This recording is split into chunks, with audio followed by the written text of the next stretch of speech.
नमस्कार मित्रांनो, कृषी मित्र राजू या यूट्यूब चॅनलमध्ये स्वागत आहे। मित्रांनो, आजचा विषय आपण घेतलेला आहे हरभरा पिकाला शेवटचं पाणी कधी द्यायला पाहिजे याच्याविषयी संपूर्ण माहिती आजच्या व्हिडिओमध्ये आपण घेणार आहोत।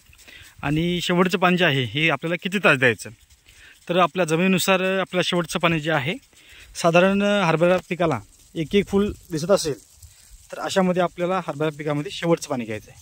कारण की इथून जे पाणी आहे हे आपलं स्टॉप होणार आहे, म्हणजे आपण शेवटला सुद्धा पाणी देणार नाही या हिशोबाने आपल्याला शेवटचे पाण्याचं नियोजन जे आहे हे करायचं आहे। तर शेवटचं पाणी जे आहे तुम्ही जर सिंगल पाईपवर देत असाल तर साधारण तुम्हाला 2.5 ते 3 तास जे आहे तुम्हाला शेवटचं पाणी हरभरा पिकाला द्यावे लागेल।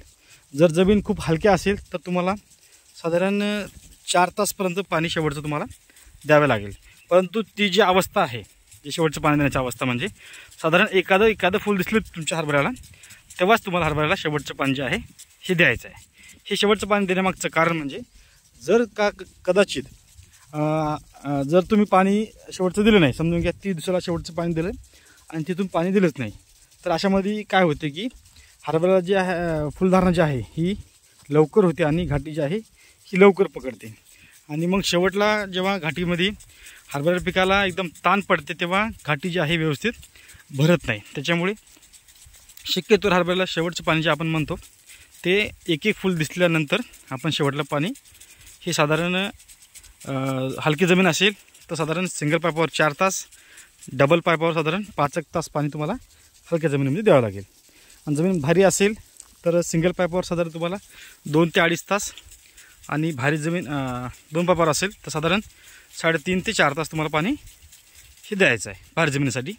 कारण की शेवटचं पाणी असणार आहे ते, आणि इथून पुढे मग पाणी एकदम स्टॉप होणार आहे, म्हणजे पाणी देण्याची गरज नाही। आणि पुन्हा मग फ्लावरिंग स्टेजमध्ये सुद्धा हरभरा पाणी मागत नाही, किंवा मग शेवटला घाटी अवस्थेमध्ये घाटी भरण्यासाठी सुद्धा जमिनीमध्ये ओलावा आपला टिकून राहील, कारण की रानसुद्धा पॅक झालेलं असतं तेव्हा, आणि हरभरासुद्धा पाणी जास्त मागत नाही। तर या पद्धतीने पाण्याचं नियोजन जे आहे हे आपल्याला करायचं आहे।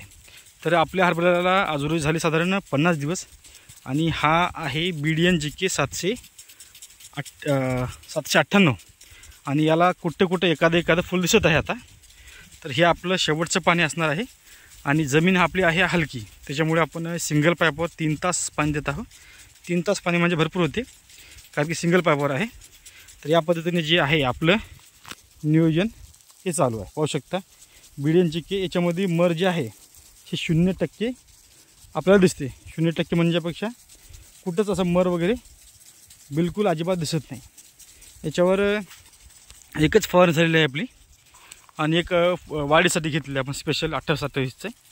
तर हे 2 फवारणी जे आहे आपले झालेले आहेत। आता पाणी झाल्यानंतर आपली फुलधारणेसाठी आपली 3री फवारणी ही होणार आहे। तर 3ऱ्या फवारणीचा व्हिडिओ या प्लॉटचा आपण लवकरच करणार आहोत, आणि डॉलरला थोडंसं नियोजन याच्यापेक्षा वेगळं आहे, कारण की जमीन त्या ठिकाणी थोडीशी वेगळी आहे, त्याच्यामुळे नियोजनामध्ये थोडासा फरक आहे। तर अशा पद्धतीने नियोजन जे आहे हे आपल्याला पाणी नियोजनामध्ये करायचं आहे। पाहू शकता कसं जबरदस्त डेव्हलप होत आहे प्लॉट। आणि स्प्रिंकलर लावलेले आहेत आपण 16 ते 17 स्प्रिंकलर लावलेले आहेत। 5 HP मोटर, 1 2 3 4 5 6 7 8 9 10 11 12 13 14 15 16 नोजल लावलेले आहेत। CRI मोटर आहे 5 HP, 35चा हेड आहे, आणि वीर जवळ असल्यामुळे या खंब्यापाशी वीर आहे, त्याच्यामुळे पाणी भरपूर मारत आहे।